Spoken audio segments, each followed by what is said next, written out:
So yeah. That. Let's talk about that.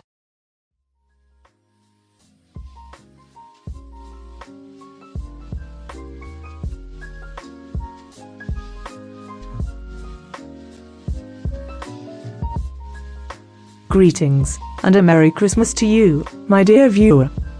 It is I, the festive, the jolly, your merry host, Santa. Well, I'm not as merry as I could be considering I lost the fist fight with my producers and was forced to wear pants for this episode. Not that the topic for this episode makes it any better either, honestly.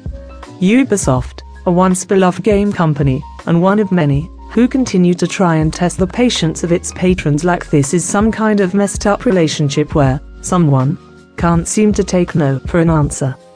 But at this point, after what I've read, it seems like Ubisoft doesn't give a festive rat's ass if we want this content or not. Then again, it's no surprise there. At this point in the industry, it feels as though feedback falls on deaf ears the majority of the time. And worse than that, publishers don't seem to learn from the mistakes of other publishers, nor do they learn from the backlash other entities have gotten attempting to do the exact same things. It's as though they're hard-headed children, watching their friends bob and weave in and out of traffic, and when an accident happens they don't learn from what they saw. They just go, hold my sippy cup, it's my turn to try, as if the results would be any different when the overwhelming evidence says no. No, there will be no bloody difference. This is literal insanity. Cease. If not for your own sake, then for the sake of your developers, who are just as depressed about your decision to add NFT crypto to Tom Clancy's Ghost Recon Breakpoint. No one in their right mind wants this, nobody in their right mind would ask for this. What in the name of Saint Nick are you doing this to yourselves for? Here is a pro tip from Santa. If you need to hold a glorified damage control video call Q&A to reassure your developers that everything is going to be just fine, maybe your idea needs a second round around the corporate think tank before you proceed. Maybe, right? You think you could expect more from the publishers of many a beloved game, but oh, well, no, doesn't seem to be so. No, when one chases the money instead of the passion and deafens themselves to critique, they all end up the same way, in the same place, making the same mistakes, and now, new ones. New ones that they apparently expect everyone to just deal with, but we won't. And please, don't think for 1 second that anyone's short of a sheltered glazed Christmas donut of an individual will be sold on the idea of unique ownership of in-game items and the potential to make money off of selling our own NFT items. This may come as a shock to Ubisoft, but the average person doesn't play games with the intent to make money. The average person doesn't need to. Nor does the average person want to indirectly invest in crypto whilst playing a Tom Clancy game, or any game for that matter. Not to mention the fact that you are poised to gain the most in this. This is RuneScape gold farming levels of desperation, and hey, Ubisoft CEO, last time I checked, you sure as hell weren't Venezuelan, nor were you reasonably pressed for money. Contemporary life is a grind for capital. We use games to deal with the suffocating feelings brought on by society and the socio-economic grind. Why would we want to partake in this?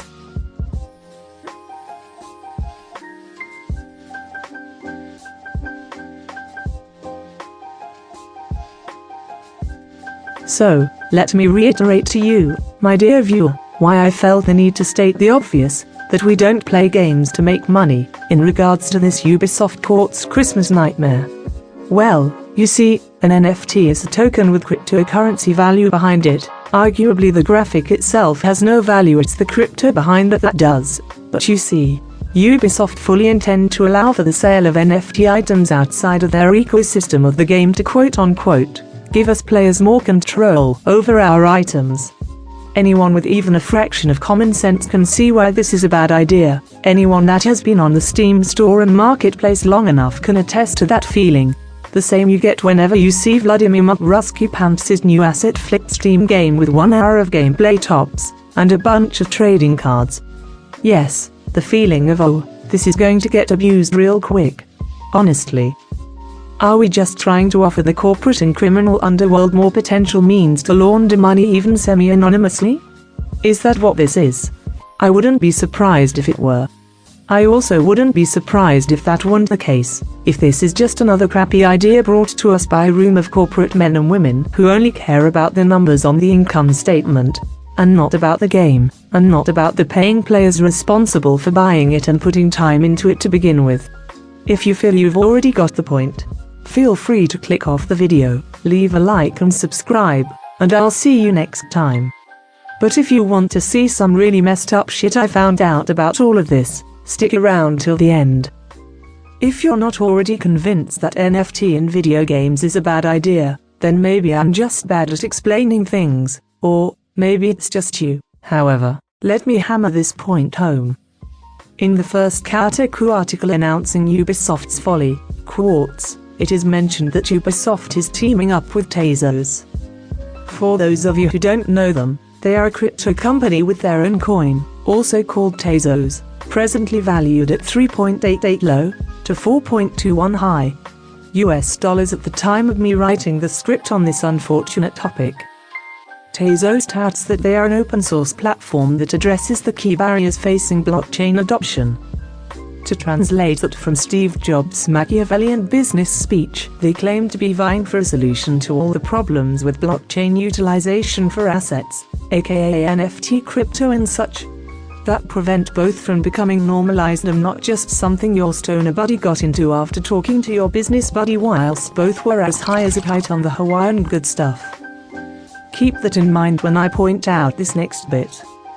So, in their original explanation of NFTs, they state that because that ownership is tracked on the blockchain, that piece of art might become valuable to you based entirely on who's owned it in the past. Now, I know what you're thinking, that is the basis for a fucking pyramid scheme scenario.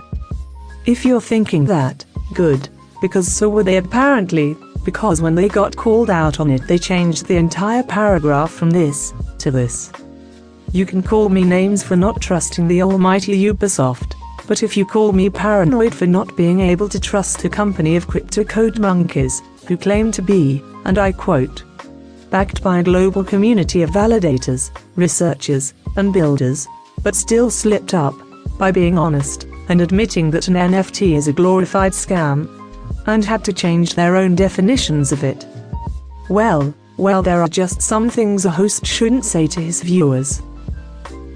But if you think NFT is being implemented to benefit us, then by God, I should call Jim Henson, because I think I found a lost Muppet.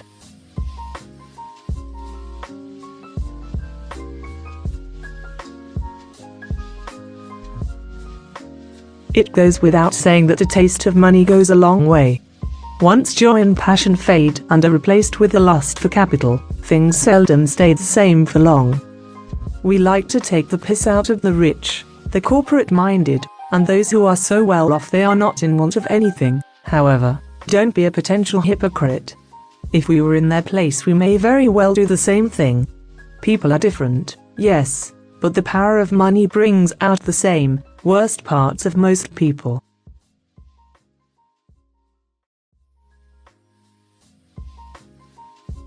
But so, on to the happy note in this video.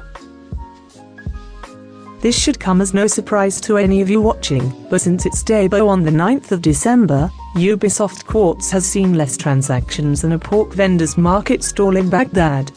And Ubisoft's stock in the last month looks like a stonks meme drawn in kindergarten class.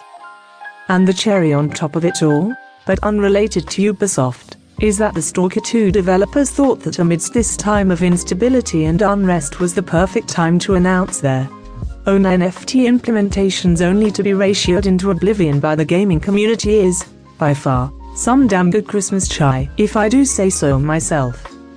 And oh, remember what I said about game companies not learning from each other's mistakes? Ha! Above it all, Ubisoft must be feeling great right now. It appears that neither the majority of their existing players for Breakpoint, which is what, like the gaming equivalent of 10 people, nor existing any NFT high spenders, or shall we call them NF troglodytes, want to get into it. The reason for the former, the players, not wanting anything to do with that is obvious, but the latter, the NFT marketeers, don't want to touch Ghost Recon NFT because Ubisoft did that whole "you need the game to trade our NFT items," or digits, as they call them.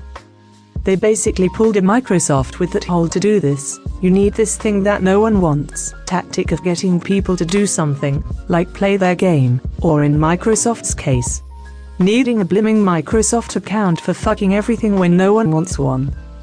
Here's another tip for the lot of them: if you want people to like something, make it likable, or at least enjoyable, and don't make it feel like a waste of time. You might find that doing so increases the chances of people wanting to partake of it, and it saves you the time of needing to resort to such convoluted, coyote levels of repetitive bullshit gimmicks to rope people into having no choice but to play your games or use your services to get to what they desire instead.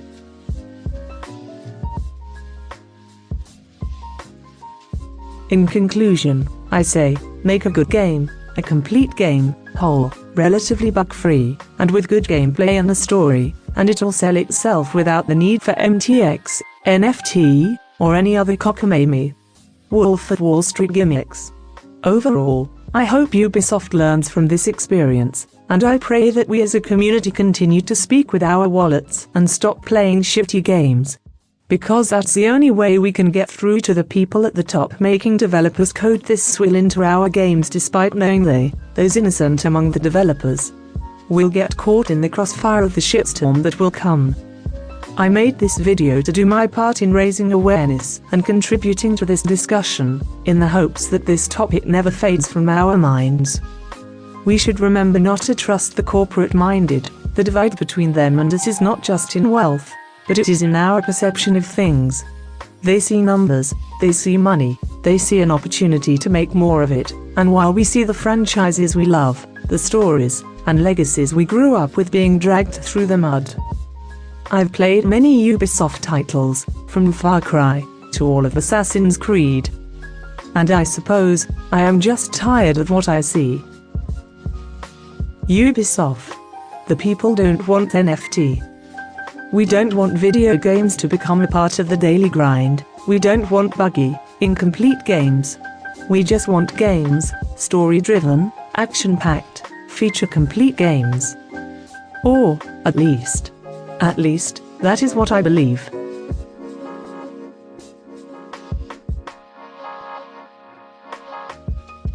Thanks for watching till the end. If you enjoyed the video, and found it even a little informative, or hopefully entertaining, please leave a like, a comment, and subscribe to the channel. And see you next time.